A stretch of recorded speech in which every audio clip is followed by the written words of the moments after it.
I'm 79 years old, and my closest friend of 52 years is gone.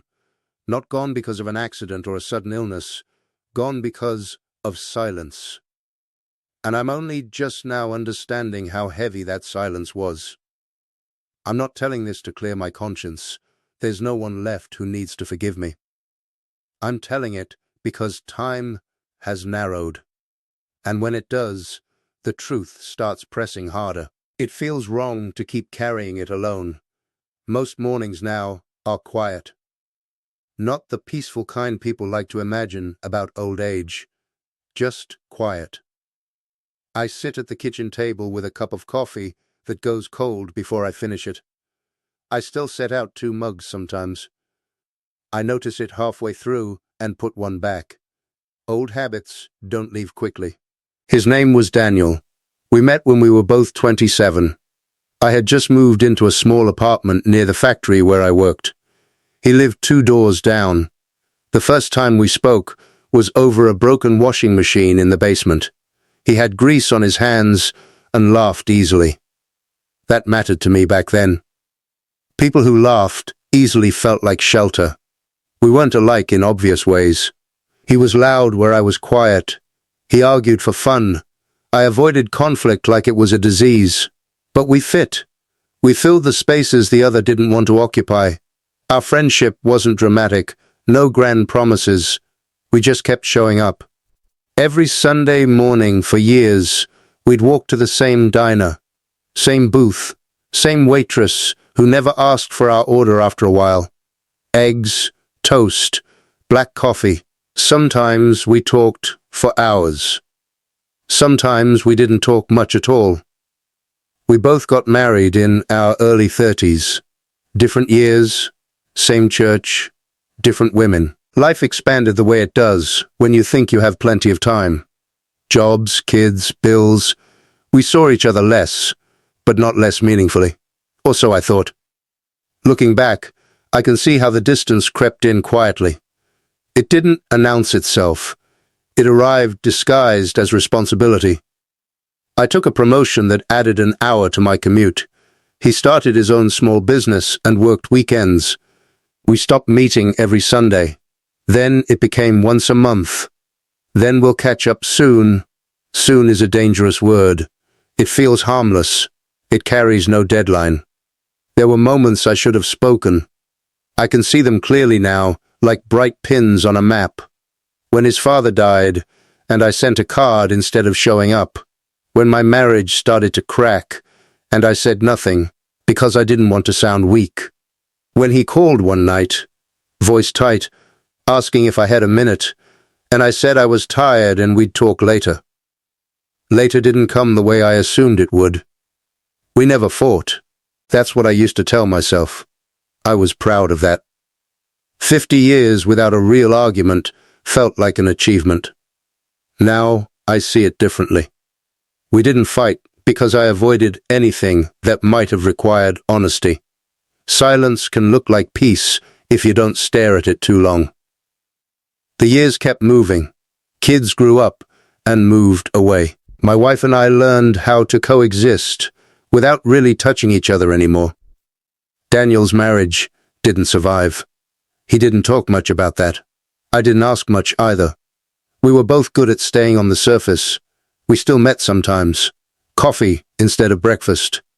Shorter conversations, updates instead of confessions. I told myself that was just how friendships aged. That depth naturally thinned with time. What I didn't admit was that I was afraid. Afraid of asking questions that might require me to answer some of my own. Afraid of discovering that he needed more from me than I was offering. There was a particular afternoon, about 10 years ago. We were sitting in his car after a funeral for a mutual acquaintance. Neither of us wanted to go home yet. The radio was off. He stared straight ahead and said, very quietly, "Do you ever feel like you missed something?" I laughed. Not because it was funny, because laughter was easier than saying yes. I said something useless about everyone having regrets. He nodded, turned the key, and drove me home. That was a turning point. I didn't know it then. I thought I'd handled it fine. I thought I'd spared us both an uncomfortable conversation. What I really did was close a door. After that, the calls slowed. I noticed, but I didn't chase them. Pride and politeness can work together to keep people apart. I told myself he was busy. He probably told himself I wasn't interested. We exchanged birthday messages, holiday greetings, shallow proof that the connection still existed. I mistook presence for closeness. Then he got sick. Nothing dramatic at first. Fatigue, weight loss, appointments he brushed off. When he finally told me it was cancer, I reacted the way I always had. Calm, practical. I said the right things. I didn't say the true ones. I visited him twice during his treatment. Twice. I told myself I didn't want to overwhelm him, that he probably needed rest. The truth was, hospitals make silence loud. There's nowhere to hide from what matters in those rooms. The last time I saw him, he looked smaller. Not frail exactly, just condensed, like life had narrowed his edges. We talked about the weather, about a show he'd been watching. I held his hand when I stood up to leave. I told him we'd talk soon. He looked at me for a long moment. His eyes were clear, tired, but clear. He said, "I wish we'd talked more." I nodded. I said, "Me too." And then I left. 2 weeks later, I got the call. There's a particular kind of regret that arrives after death. It's not loud. It doesn't shout or demand. It sits down next to you and stays. It points out the empty chair, the unanswered question, the sentence you thought you could say later. I went to his apartment after the funeral to help sort through things. There were boxes of old photographs, receipts folded carefully, a lifetime reduced to manageable piles. I found a photo of us from our early years, arms around each other, stupid grins, no sense of urgency anywhere in our bodies. I stood there longer than I should have. No one rushed me. There was nothing left to rush. That's when it finally settled in. We didn't lose each other to anger or betrayal. We lost each other to avoidance, to politeness, to the assumption that time was generous. I can't fix that. No amount of understanding changes the outcome. There are conversations that only exist once, and when they pass, they're gone completely. I talk to him sometimes now, out loud, when no one's around. I tell him the things I should have said, that he mattered more than my comfort, that I admired his courage, that I was lonely too. It doesn't bring relief, but it feels honest. Old age strips things down. You stop pretending certain things don't hurt. You stop believing you'll get another chance to say what counts.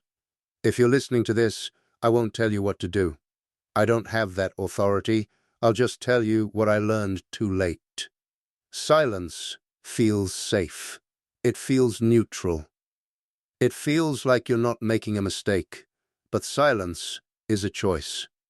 And sometimes it's the most permanent one. If there's someone in your life you keep meaning to talk to, really talk to, notice that. Notice how often you postpone it. Ask yourself what you're protecting. I protected my image of being easygoing, of not needing much, of not rocking the boat. It cost me the one person who knew me before I learned how to hide. There's no lesson here that ends neatly. Just an understanding that arrived after the door closed. I have time left. Not much, but some. I try to use it differently now. I speak more plainly. I let conversations linger. I say the awkward thing and survive it. But there's one silence I'll carry to the end. And some nights, when the house is especially still, I can almost hear him breathing in the pause, before a sentence I never let him finish. If this meant something to you, you don't need to respond to me. Just don't assume you'll have more time. I did. And now I drink my coffee alone, from one mug, in a quiet that feels earned.